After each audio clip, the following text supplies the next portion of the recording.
Welcome, everyone, to another edition of the Pennsylvania High School Football Report podcast. I'm Brian Linder here with a new crew. We're splitting off. Now we're doing 2 shows a week. So you've heard Eric Epler and Dan Sostek this week. And now we have Evan Wheaton and our new guy, Rymir Vaughn, with us. Evan, let him hear your voice. Hello. Rymir, let him hear your voice. Hello, how is everyone? There you go. So now when you hear them throughout the podcast, you'll know who they are. This is where I say for our longtime listeners, and I name off like Carolyn Fortney and Josh Oswald and Marcus Quaker and people like that. They would already know who you are. But, Evan, you've been on here a couple times, but Rymir, you're new. Yes. And I tell you what, man, let's introduce you to the people a little bit, man. Tell us about where you're coming from and where you've been and where you're going. Well, from Philly, born and raised, North Philly to be exact. Went to Temple University in the heart of North Philly. Worked at owlscoop.com. Where else I work at? Philadelphia Inquirer for a little bit. Now I'm here, and I'm here for the foreseeable future. We haven't scared you off yet. Now, what's going on with your Temple Owls? It's been a rough couple of years. They're bad, and that's about it. They're very bad. Every sport. Temple used to be pretty good in basketball, at least. I mean, yeah, it's the women's program is, I feel like, a lot further ahead than the men's program is right now. But the men aren't too far behind, but they're still not, to the point where they're making tournaments every year, March Madness. So she said you're from North Philly? Yes, sir. What school did you go to in Philly? I went to Science Leadership Academy at Beaver, which is the West Philly campus. Okay. All right. Good deal, man. Well, you've been here, 2-3 weeks now? I think it's like 2, something like that. Yeah, 2. Evan Wheaton, I don't know if we were really giving your background on here. My background, well, kind of similar sense of UConn football. I didn't go to UConn, but UConn football isn't exactly high praise either. But the excitement there starts in the winter. Hey, UConn plays Temple this year. Oh, well, there you go. We'll have to link up for that one. But yeah, I'm from New Haven area, Connecticut. Went to school in Mass, Springfield College, birthplace of basketball. So, kind of just first job was up near the Canadian border in New York, and now I've had like a bunch of other jobs around PA since. So, tired of moving. I've had 6 apartments in 4 years. I think that's like a psychotic thing to move that much, but it's kind of just the way life has kind of taken me. So hopefully settling down for a while here. Evan somehow lives on the 25th floor of a building in Harrisburg, which I didn't realize we had buildings that tall in Harrisburg. 23rd, and I was reminded of that today when there were 10 of us waiting for the elevators to come down. So, it's hot out. Like last year, Rymir, we had a story where some folks thought they saw like a UFO flying over Harrisburg, and Evan just casually mentions, "Oh yeah, it flew by my window last night." I was looking at so did an eagle. Go Birds, right? Go Birds. Casually looking at UFOs in the city and not mentioning it to anyone. It's like, people were saying they're seeing the UFO. It's like, oh yeah, it flew by my window.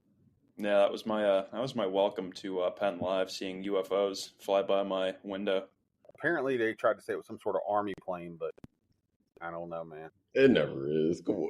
Yeah, I believe in aliens. I believe in UFOs. Look, we don't know anything about this universe, man. There's aliens out there. I just hope they're not, like the xenomorph type of aliens with the movie out now. And we don't know anything about this universe, guys. No, not at all. So, hey, look, before we get into the high school football, we got a big night of college football coming up. I don't know if you guys are going to be watching any of that. We're going to see Coach Prime and Colorado taking on North Dakota State. We're recording this on a Thursday. It'll come out on a Friday. So I'm excited. College football season start gearing up. We should, I didn't really prepare us this week for this.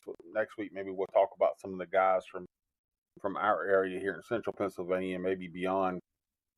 You need to be keeping an eye on. I know we have some pretty good players from here at the next level already.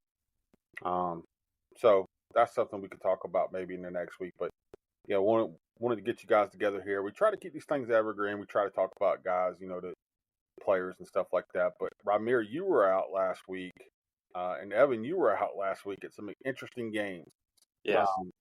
Evan went to two really kind of, I think, eye-opening games in the state. The first one was Friday night when Brady Majeski and Shippensburg beat Big Spring.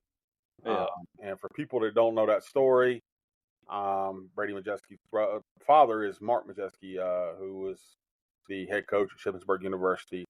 His younger brother, Levi Majeski, was found dead last week in their backyard, gunshot wound to the head.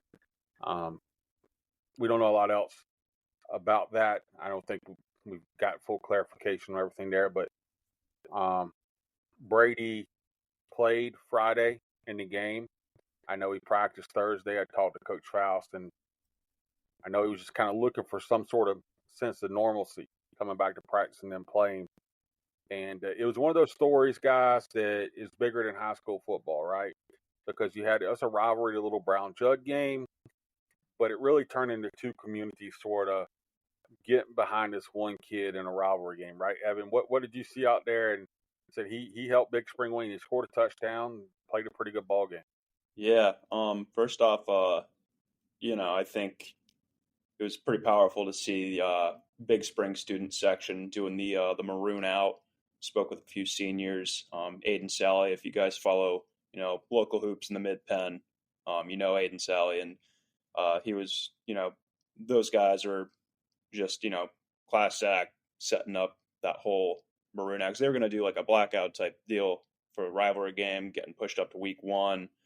But just two communities coming together. I mean, after the game, players were hugging him, crying. I mean, they all know each other about 14 miles away. Brady scored a 2-yard QB sneak touchdown and just, like the crowd just erupted, man. Everyone was like in that one brief moment, it didn't feel so somber and everyone was just rallying around him, his family.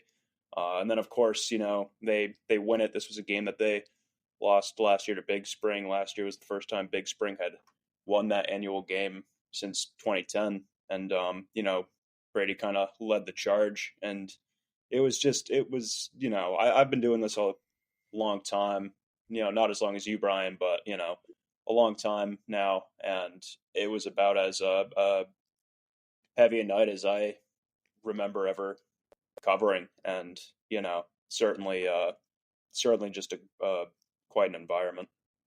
Last night, well, the night before us recording this, Brady had won Mid-Penn Player of the Week, and it's like, yeah, I mean, as if there was any doubt, I think he won by a few thousand votes. So, he just, he deserves it. I'll tell you what.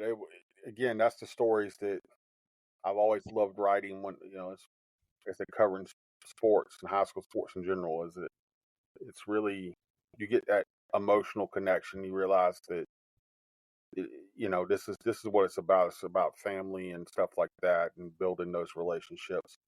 Rymir, Vaughn, you were out. You went and visited Skill High this week, and you had a kind of a similar story too. Tell us what you were out there covering this week around the defending state champ rollers. So, 13-year-old Naraya Wright was tragically shot and killed, I believe, around 2 weeks ago. And she was a part of that Steelton community, and Steelton is very, very, very small, and everyone tight-knit, close, family-like environment. And Steelton High decided that they were going to honor her. And to honor her, the football team is going to have a special decal of her face on a neon green sticker, which is her favorite color, on the back of their helmets for the rest of the season. So I decided to go out there talked to, some players, some coaches, just about, what she meant to the program and what she meant to the school and, things like that. And I realized that community is big on, sticking together and sticking by each other. And rightfully so. Like, they're very small. They all know each other. So it's like I said, it's a very family like type of vibe from that community, from that school. Everyone there knows each other. And she had such a big impact because she was a cheerleader. She was a sprinter on the track and field team. And, she's going into high school, and people got the chance to, maybe who haven't seen her before, got to see her, play. I guess you can't really play track and field, but, run and cheerlead and things like that. And it was nice to see how everyone rallied around her and her passing. And it's not the first time that they've dealt with something like this. Their defensive coordinator, her uncle Stephen Pryor, um, Naira's uncle, Naraya's uncle, Naraya's uncle Stephen Pryor is the defensive coordinator at Steel High, and he said, like, they've been going through this. Like, it seems like there's a big death in, like, since COVID, really, for the last like 4 or 5 years, they've had a significant death. So they've dealt with it before, and it's like, I don't want to say they know how to deal with it, because you never want to get desensitized to things like that, but they deal with it. They come together, and they're able to do things like, have a decal on the back of the helmet, or, for example, her cheerleading team is going to have LLN, hashtag LLN, which is long live Naraya. And the track team did say they were going to do something. Coach Lemos said they were going to do something, but they don't know quite what yet. But they did bury her track uniform with her in her casket, which I thought was nice. Excuse me. So that story is very sensitive to try to cover, but like, at first, at least I thought it was going to be, but once I got there, it was like everyone's so open to talking about it, and you know, it's not really like they're grieving, but like they're celebrating her, and you love to see it. It's one of the great, again, I keep reiterating, it's one of the great things about high school sports, in that you have two situations that kids that age are not equipped to deal with, because people our age, I'm older than you guys now. I'm 41. You guys are a little bit younger. Um, uh, we're not equipped to deal with it. Nobody's equipped to deal with it. But when you have that family structure that sports brings in, and that support, it helps these kids deal with this kind of stuff. And in anything we do, when the community comes together like that, it's pretty awesome to see. Shows you it's bigger than a game. Mm-hmm. So I would say that one thing I would add is, if there's anything I've learned, like, doing this stuff over the years, just with the way the world is, and world news in recent years, I think kids are stronger than maybe we think they are most of the time. I think, you know what they've kind of grown up with, all over the country. I think kids are stronger than people maybe realize at times. some in some ways, Evan, yes, I will say. We it's funny, Rymir, that you're from Philly. I've had a bunch of kids from Philly on here, and actually, before I got sick, I went down to Philly several times. I did a commitment video with Tyke Smith. I rode through West Philly and talked to him about all the stuff that was going on there. He actually dedicated it to a friend, his commitment. He's with the Bucks now, but he dedicated his original commitment to his friend who got shot. We were out at the basketball courtroom. Mural was there. All the crazy stuff going on in Philly. Now the crazy stuff that's been going on in Harrisburg. Um, it's stuff that these kids shouldn't have to deal with this age. I'll give a shout out to Carla Hill. Talked to her some. Blessed to Give. They did a teen summit in Harrisburg the other day. But and I've said it on this podcast before too, it's not a normal life for it's two different situations with Brady Majeski. It's a different community, and then you go over to Steel High, the young lady who got shot there, and then there was another kid, Antoine Byers, who got shot in the city. He was like 17. It's not a normal life. These kids can't go to the park. They can't walk down the street without having to worry about stuff, and you worry about, because we still are producing and sending out into the world some fantastic kids from those areas. You worry about, you think about what we might be able to do if they didn't have to jump over those hurdles, and you worry about the ones who can't jump over those hurdles that they shouldn't have to be worried about anyway. So, but again, it's sort of two different situations of what happened, I think, in Shippensburg and then what happened with Noraya. So let's actually get to the game some, though. I mean, the human interest stories are important, and they're what we want to talk about a lot. But we also need to get to the games, right? We want to talk about the games some. You guys were out at some very interesting games last week. I'd say, Evan, because we're going to go kind of a deeper dive probably with you. Let's go with Rymir first. Rymir was out at Imhotep.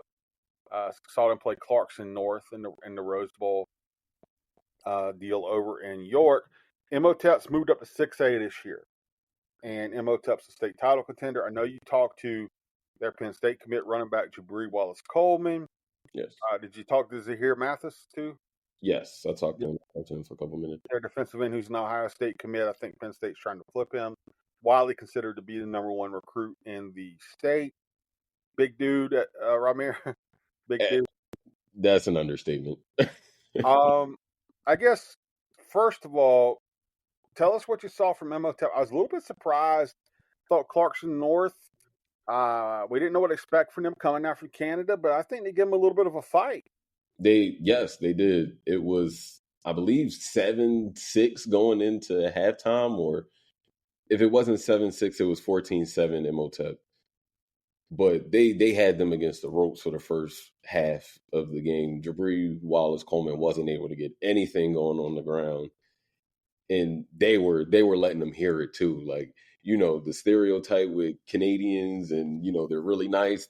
That group was not nice out there to Jabri Wallace-Coleman. They were hitting him. They were letting them know that they were there.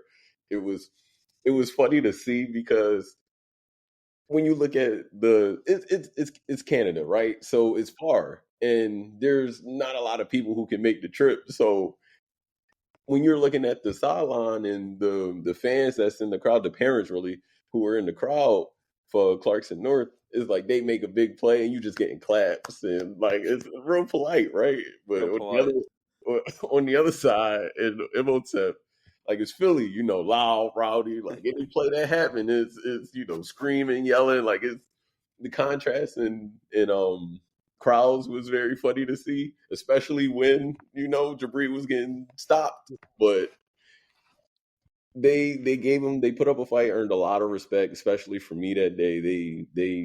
They held their own. Exactly known for football powers. Like West Toronto Prep just a couple years ago was trying to come into the country and play different people, and they were getting crushed. Like, I think they eventually had to cancel their season or whatever, but they were getting crushed like 80-0 and stuff. And then here you have this Canadian team with a really good Imhotep squad, some really big time Division I players, and I was shocked to see them put up as much of a fight as they did. It was nice to see, and the score doesn't reflect, because they won by 3 possessions. It was 38-20, I believe. The score doesn't reflect how close that game was, and especially Clarkson North started to come back, because it looked like Imhotep had the game won in between the second and third and a little bit of the fourth quarter. But Clarkson North put up a fight. They came back, got some stops, got some big turnovers, but they couldn't finish. They ran out of gas with 6 minutes left, and Imhotep took over and really rolled them those last 6 minutes to win the game. So you talked to Zahir Mathis, you talked to Jabri Wallace-Coleman. I guess, first of all, tell us about Zahir. What was it like talking to him? Again, 6'6", 230-pound senior defensive end, Ohio State commit, freak of nature as an athlete. What did he tell you about? How did that discussion go? Usually when you look at those guys, you'd be like, oh, mean, burly. He is one of the nicest people I've ever talked to. And He told me that he was 100% committed on Ohio State. There's no other schools 100% committed to going to Ohio State. How about Jabri Wallace Coleman? What did you talk to him about? And how did that go? He's very confident, and that's the first thing that popped out to me when I spoke to him. Penn State had some guys that went to that had some alum. Saquon Barkley, Kajana Carter was the number one pick in the draft that he went in. They got guys right now. Nick Singleton. Nick Singleton is there, and Gov Mifflin's finest. He's like, I asked him, like, what do you expect? Going there and having to live up to the legacy of those guys. He's like, I'm gonna be the best one, and I'm like, that's. I like that. Like, I like the confidence that he has in himself because, if you don't believe in yourself, ain't nobody else will. So, yeah, I'm looking at the Penn State backfield right now. They got him committed, which Evan, you saw Jabri, championship. He ran right on up to me, like from 70 yards away with the ball, and saw me at the end zone and ran right on up to me and gave you a pose, right? The camera, yeah, it was awesome. It was a cool little highlight, and I thought, wow, it's like the coolest play I've seen all year, and it's right at the end of the season. So he's really explosive. They got Taki Hayes, who we had on here last week from Aliquippa, who I really, really like. I think he's like an Ezekiel Elliott type. He compared himself to Isaiah Pacheco. And then they got a 2027 guy too, Kimon Spell at McKeesport, McKees Rocks, who I love. Go watch his film when you guys get off of here. I mean, he's fast, man. And then of course Messiah Mickens from Harrisburg, the 2026. So they got a loaded up kind of stable coming. Don't forget Kevin Brown going to Penn State now. Kevin Brown's going there, so to block for those kids. So I mean, it's going to be exciting. Evan, now let's get into the deep dive here. I know Eric Epler and Dan Sosnick talked a lot about Harrisburg and McDevitt already on their first podcast of the week, but that game's coming up Saturday. First time they played in 7 years. Michael Parsons was playing for them the last time they played.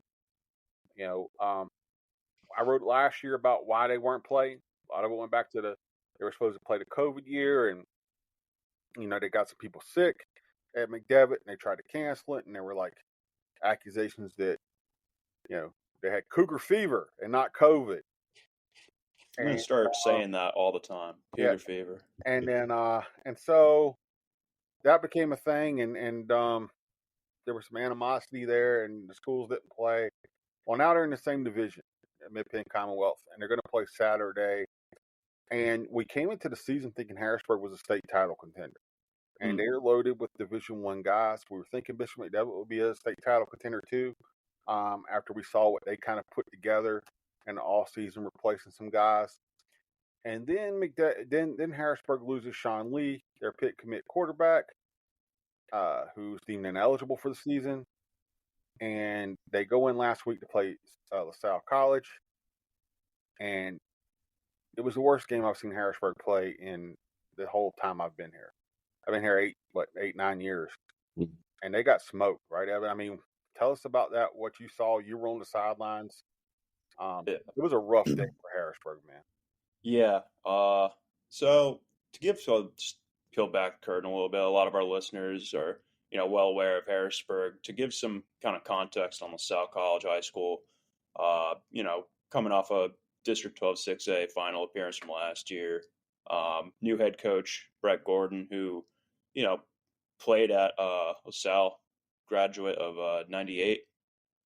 So they kind of wanted to win that first game for him. And speaking with some of them afterwards, they said, we keep hearing how great Harrisburg is, but no one's talking about us, and want to win for us and want to win for a new coach and this and that. And they sure did, 45-7. I would say it was a long, frustrating day for Harrisburg, but if I'm going to be a glass half full here and hand out some gold stars, I thought Messiah Mickens and Elias Koch were really great in that game. There were some bright spots, right? So starting with Mickens, you know, a lot of, like you said, 4-star Penn State recruit. A lot of people see what he does offensively, running for a ton of yards, scoring touchdowns, this and that. But, defensively, came up with 2 sacks. Gavin Sidwar, QB for LaSalle, he was dealing 270 passing yards, 5 touchdowns. But Mickens came up with 2 sacks on him. One of them was at that point pretty big deal. It was final seconds at halftime. They're in good prime field position to kind of capitalize, and Mickens just sneaks on through and brings him down on a drop back, and denies him a chance. At that point, it's only 17-7. Walking into the locker room down 10, but not pep in your step per se, but something to maybe use as a building block coming back out. That never happened, but there were some spurts of defense that were there. Deontay Sheffy, we'll get into Elias Koch in a second here, because I thought he had a great game, but Deontay Sheffy, again, defensive spurt early on there. Those 7 points kind of came from him. Gavin Sidwar, who was dialed in the whole time, he got beat out, interception on Sheffy. He returned it to the 35. Quick little scoring drive led by Cal Shank. It was either a 21, 24-yard touchdown pass to Jan Lewis. It was over 20 yards. So they scored off that turnover, tied it up 7-7 through one quarter. You think, okay, then the wheels kind of fell off there.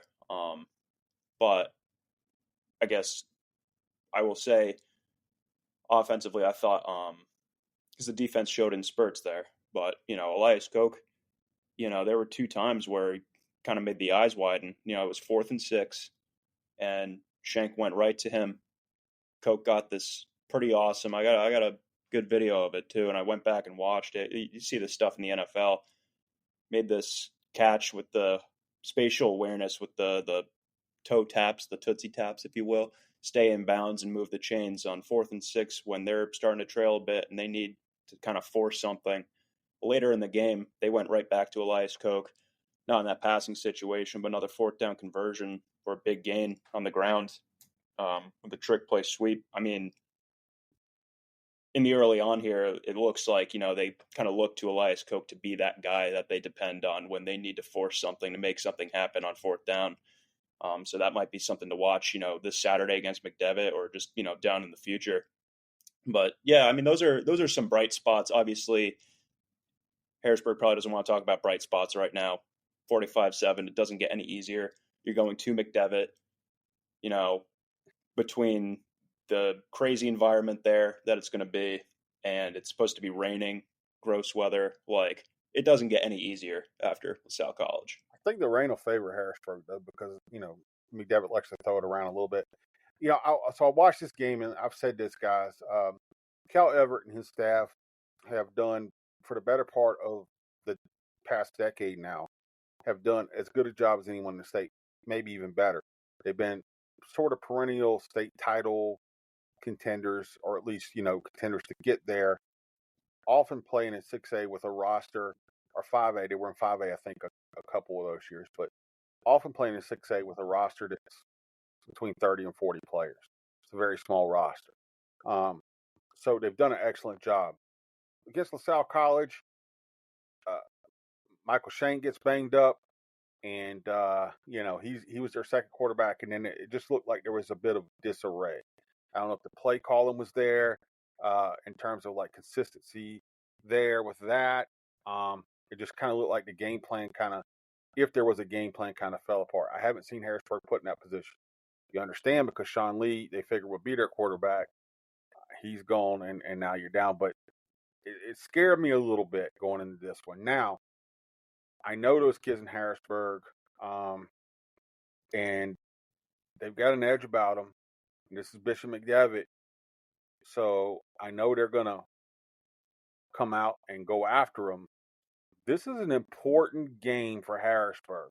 If Harrisburg gets blown out by Bishop McDevitt, what we thought was a potential title contender may just unravel, Evan. But if they go in there and put up a good fight here, I can still see them putting it together. But I think the pressure is all on Harrisburg right now. Yeah, the pressure's definitely all on Harrisburg. I I was thinking about it the other day when I was driving. I remember talking with Kevin Brown at Susquehanna Township Spring Fling. He said, way back then, months ago, whenever it was, that he's looking forward to this. He lost to Lucas Lawler in the state wrestling tournament. They're going to see each other again. It's one of those, storylines underneath the obviously historical context, the state title contention, this and that. Um, it's one of those kind of storylines that I think is very compelling to me. Just those individual matchups, and it's probably got to be the most like hyped regular season game I think I've ever you know gone into. We're gonna have a lot of preview content for it. We'll be out there in full force. Should be a fun day, except for the rain. Rain's never fun unless you're a plant. So, you know, Now, let's say this too, though. A big topic of discussion coming out of that game now is LaSalle College good enough to beat like a St. Joe's Prep? that'll be an exciting thing to monitor over there in Philly, Rymir, Philly guy. No, I think they've been good for quite a while. I know speaking with Gavin Sidwar after the game, he had said like, look, last few years don't represent LaSalle College football. We need to get back to who we want to be, and we think first year coach Brett Gordon is quickly. I mean, obviously, kind of a statement there this past Saturday against Harrisburg, but moving forward, you turn to St. Joe's Prep and you wonder, can they claw and scratch away at the giant there? Is this a David beats Goliath type of thing? So it's I mean, definitely a developing storyline out there in Philly that'll be pretty interesting to see, monitor come postseason. Sidwar threw for 270 and 5 touchdowns against Harrisburg. Yeah. And when I talk about Harrisburg sort of being in disarray, I will say LaSalle was good up front on both sides of the ball. Sidwar is really good back there. He's a Rutgers commit. Julian McFadden, the Syracuse commit, caught their first touchdown. And Joey O'Brien looks like a freak of nature athlete out there at the other receiver. He had a big third quarter with 2 touchdowns there. One thing to note is that I believe Sheffy had come out of the game at one point, but he caught that interception that led to some points for Harrisburg. If Sheffy's good to go on Saturday, he for what time he was on the field, he looked pretty good. And obviously you have Mickens there too. I mean, again, just to reiterate, like Harrisburg's defense had those spurts there. They just had trouble getting that offense going, but it'll be interesting to see, personnel, like who's good to go Saturday. Obviously it was a long day. Kids getting banged up, we'll see. It's one of the biggest games in the state, guys. It was a great, great rivalry. They used to be so closely located, Bishop McDevitt and Harrisburg, where they would walk back and forth to each other's schools for the game. And now they're going to play it, and it has a different feeling than what we were, I think, taking for granted in the preseason, Evan, where we thought these would be 2 title contenders with a real slugfest. Still going to be, I think, a real slugfest. Still going to be one of the biggest games in the state this weekend. But again, I really almost feel like it's weird to say in the second week Harrisburg might be playing for a season. They probably need to have. They don't have to win this game, but I feel like they have to play better than they played against LaSalle to really not fall into a pit here. So I probably agree. I don't think anyone from Harrisburg would say it's not a must-win game, but I think it's that it's not a must-win game. I think, as long as they play better than last week, obviously they want to win, but, I think they could recover from 0-2. But before I even begin to talk like that, we got to see how Saturday shapes up. But definitely, I think if you play better, not another 45-7, I think, football is a sport of overreactions. It's a long season. It's only the first divisional game, but obviously got to be the biggest one on the slate there. So guys, before we're only contractually obligated to go 30 minutes on these things. So, but I usually push it far longer. And before we go, I kind of wanted to throw around. Every week I spend time and I go through the state and I look up like the top performers. This week's opening list for PA State Player of the Week was 179 names. The winner gets a shirt, a PA State Player of the Week shirt, courtesy of Hummelstown Print House, our sponsor for that. So that was actually Alice Ramos, wide receiver for McCaskey. McCaskey only won 2 games last year, but they come out, they beat John Bartram pretty good, and he had 4 catches for like 130-something yards, 3 touchdowns. So he's going to get the shirt. He won the fan poll. We also pull out like a top 22 performances. And there was like some crazy numbers on there, so I just want to throw some guys' names out there. Some of them we haven't mentioned yet, but I don't know if you guys saw Notre Dame Green Pond beat Garden Spot last week. 71-64, something preposterous like that. Double overtime. Yeah, I put both of the quarterbacks on our tremendous 22 weekly all-star team. Matt Bodner from Notre Dame Green Pond. He accounted for 639 yards, 604 passing, 7 touchdowns. That is some Drew Brandstetter numbers over at Camp Hill. That was another double overtime game where he put up this just ridiculous stat line. A.J. Hurst, the quarterback for Garden Spot, in the losing effort, he accounted for 482, 459 through the air, and 6 touchdowns. That was a crazy game. Rymir, you're shaking your head. You better be glad you didn't have to go there and do the box score. That box score would be, you could probably do like 3 books and 3 movies about like either of those 2 games. Those like high scoring box scores where like 10 different players touch the ball. Those are like the worst to try and compile when you're coming down off a high school football game, man. A crazy stat too. I'll give you 2 crazy stats before I go on. One is I think last week in their loss, 47-0 loss, Central Dauphin lost to Central York, which we were kind of wondering what Central Dauphin had going on this year because we hadn't heard a lot out of them. That's concerning. Like, you usually don't see Central Dauphin get beat that bad, but I think they only had like 40 yards of offense, which was crazy. It's not a lot, no. But here's one for you. Wyomissing beat Southern Columbia. Southern Columbia is obviously multi-time, 2A state champion. They win it every year, and Wyomissing's a pretty good contender. But how about this stat?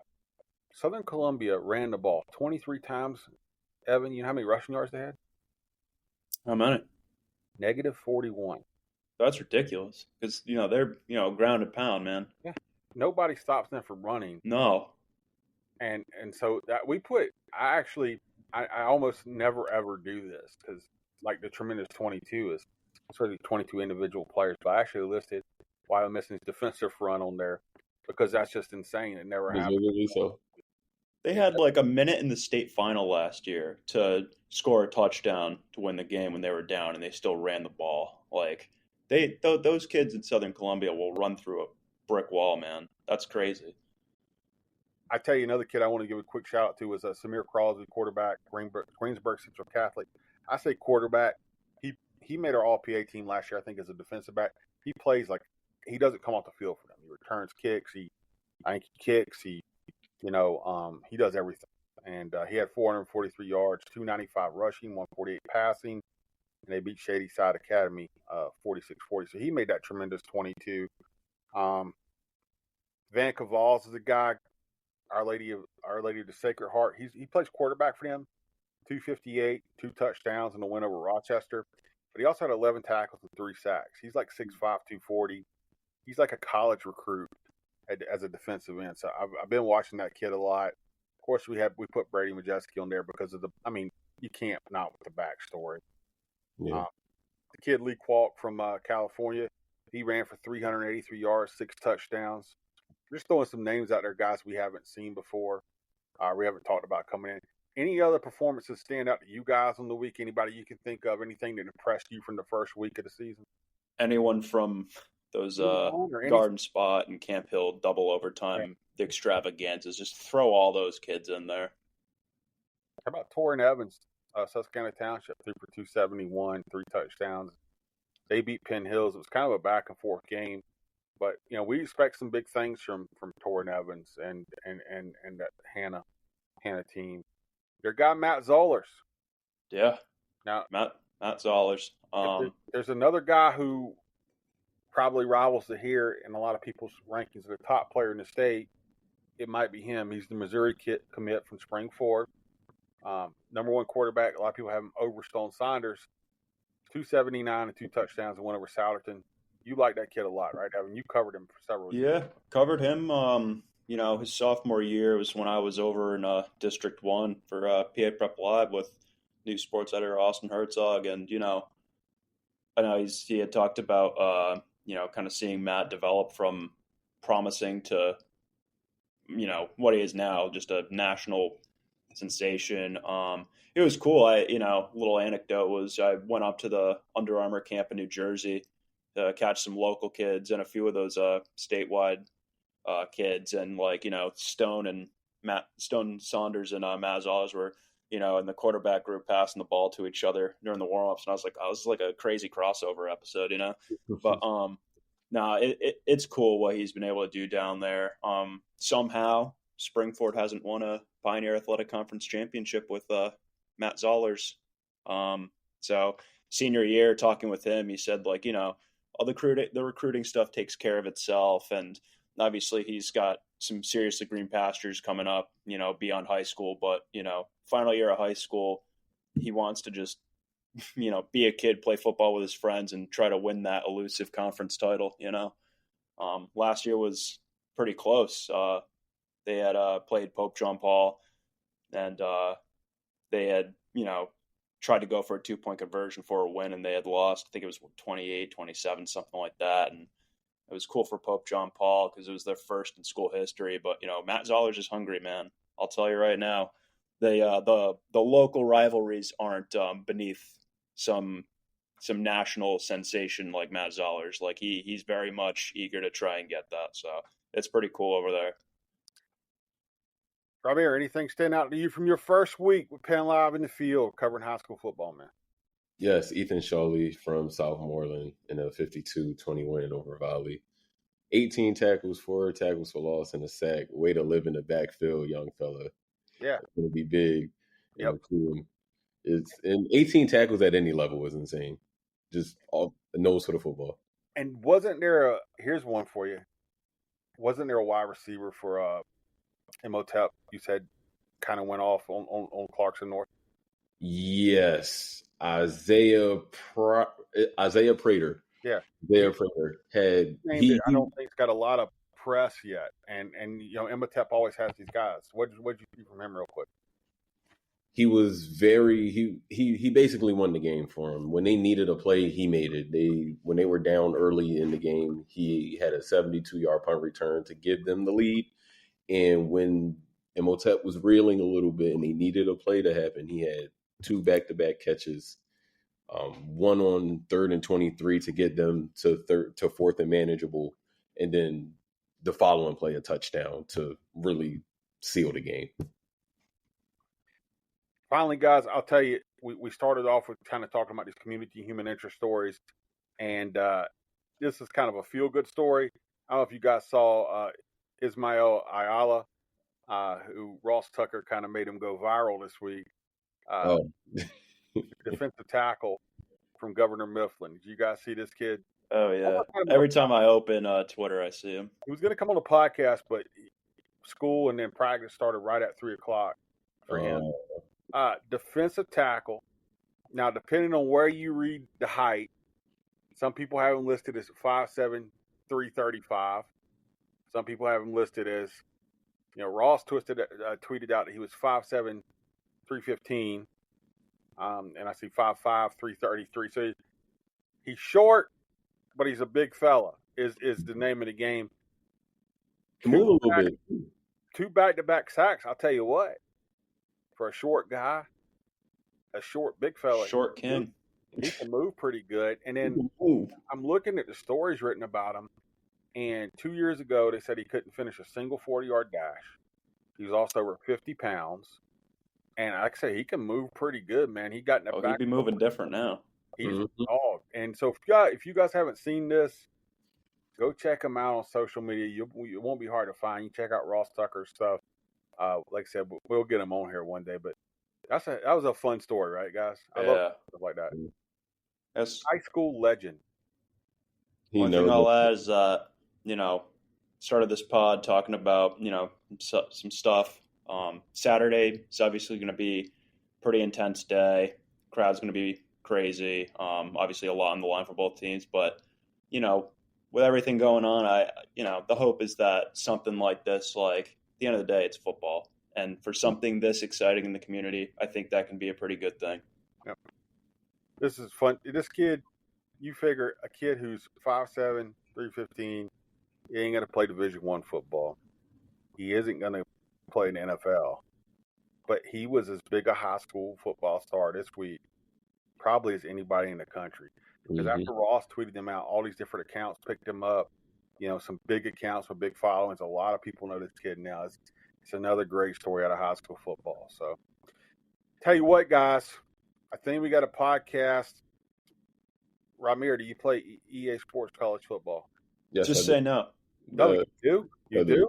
Yes, I do. All right, well, Can't go back now. You got to text me the gamer tag because I'm tired of beating Dan at this game. Oh man, Dan Sostic. Somewhere Dan's going to be listening to this. Dan Sostic beat me the first 2 times. I think he beat me one other time. Oh man, he can't stop me offensively. I've thrown like 2 incompletions in the last 2 times I played him.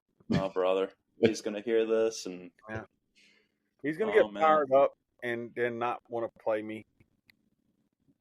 You got to send me the gamer tag, Rymir. Oh man, I will. Do so at your own risk, buddy.